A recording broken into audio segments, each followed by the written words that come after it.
Medical aid in dying is like a security blanket, my beacon of hope. Just knowing that I have a way out when it's all said and done is really comforting, is what Ron Posno in a March of 2020 describes physician-assisted suicide as after being diagnosed with the early stages of dementia and learning how his quality of life will diminish as the disease runs its course. He fears for his wife's happiness as he loses the ability to act for himself and even remember who she is. Today, I'm advocating for awareness that PAS is the ultimate standard in patient rights and care, but limiting the scope to only include terminal patients.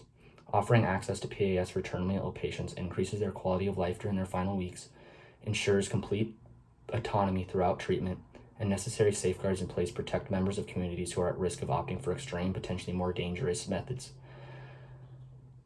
First, I will discuss the impact on quality of life, followed by how critical a facet PAS is in the concept of patient care, and lastly, how regulations surrounding a PAS system can ensure safety of patients as well as the surrounding community.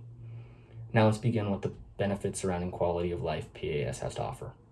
Both the physical and mental suffering a patient can endure during their last few days can be extremely severe. How and how fast a patient dies depends on the disease, but in the end, they can spend anywhere between hours to months immobile in a hospital bed, and even with managed physical pain, the isolation from things that used to bring joy to life could grow too unbearable for anybody. A 2005 article in the Journal of Medical Ethics by University at Albany professor Bonnie Steinbach tells the story of an elderly woman, Diane Pretty, diagnosed with motor neuron disease and deemed terminal. Her final months would be spent in a bed as her airways slowly swelled shut until she died from suffocation. Diane, in a statement from her final wishes read, "I want to have a quick death without suffering at home surrounded by my family so that I can say goodbye to them." Her doctors, however, were not legally allowed to offer PAS, and despite Diane's wishes, she died slowly, painfully, and without warning to the majority of her loved ones. Most people would prefer to pass the way Diane wished to over the way she actually did. Why is it then that we have the medical capability of performing PAS safely, yet still withhold treatment from patients who are expected to live in misery for the remaining weeks to months of their lives? Diane's case was a major precedent to the legalization of PAS in England, and it's clear why. How she did and did not want to die were explicitly stated by her. The country was medically equipped to provide the treatment, yet a legal wall stood in the way, leaving her in grueling physical and emotional pain for the remaining weeks of her life. Now that we've discussed how the end of terminal patients' lives are impacted by legal PAS, let's discuss why patients seek it out and why leading anti-PAS arguments may be misleading.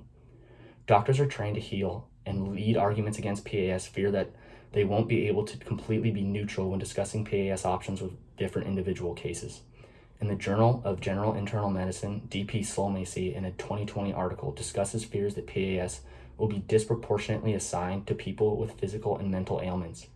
He writes that patients viewed as weak, unproductive, unattractive, or costly could be inadvertently steered towards assisted suicide. While this concern seems valid, remember that I'm only advocating for PAS as an option for the terminally ill.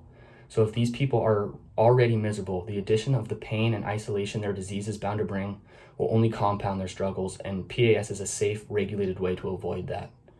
In December of 2019, the Yale Journal of Biology and Medicine published data out of Oregon displaying the leading reasons patients seek PAS. 91% are concerned about losing autonomy, 89% about losing the ability to do things that make life enjoyable, and 74% about losing dignity. Without any sense of autonomy, coupled with the constant physical pain, patients are left with nothing left to hold on to. The terminally ill deserve the right to choose PAS because nobody deserves to suffer through their final few weeks on Earth, especially when that suffering can be avoided. Next, I will be moving on to how alternatives of PAS are potentially more dangerous to the patients and community than when a legal PAS system is in place. Countries without PAS are not able to bar anybody from ending their lives in other ways. Once a patient has reached a point of intolerable suffering, as long as they aren't confined to a hospital bed, there's not a whole lot standing in the way of them seeking non-medical ways of ending their lives before the suffering intensifies any further. These other life-ending methods not only expose the patient to more risk, but can cause much harsher ripple effects in the surrounding community. Sylvia Canetto in the Journal of Professional Psychology in a 2019 article writes, "Between the peaceful death one can achieve via physician-assisted suicide and the horrific one will likely have without it, physician-assisted suicide is sometimes presented as a good death in comparison with the bad death that unassisted suicide would be. A failed suicide attempt exposes the patient to additional suffering from the side effects caused by whatever method was attempted. Without the medical practitioner's aid in the suicide, it is no longer perceived by friends and family as a medical procedure, and the connotation of the patient's death will be far more negative than in a situation where PAS was used instead. Some patients instead execute what Chung and Yu calls suicide tourism in his May 2020 article in the Journal of Hospitality and Tourism Research. He also claims that the number of patients that traveled to Switzerland to end their lives doubled from 86 to 172 between 2009 and 2012. So no matter what, patients who have reached the point of preferring death over another day in their current condition have plenty of other options in ending their lives early. Finally, let's look back and summarize why PAS is morally good and from a wider lens. Patient quality and end of life, their maintenance of personal autonomy, and the fact that most alternatives used in the absence of PAS carry significant risk are the main reasons it is a safe, necessary freedom anyone should have access to. With well-written legislation, risks of the malpractice of PAS are nearly non-existent. Patients get to do something powerful for themselves for the first time in weeks and are able to die on their own terms surrounded by loved ones. Furthermore, with the alternatives available when PAS is not, it is impossible to keep patients alive past a certain threshold of pain before they take matters into their own hands and negatively affect the surrounding community. PAS offers the patients peace for their remaining weeks, but offers the patient's family an eternity of peace.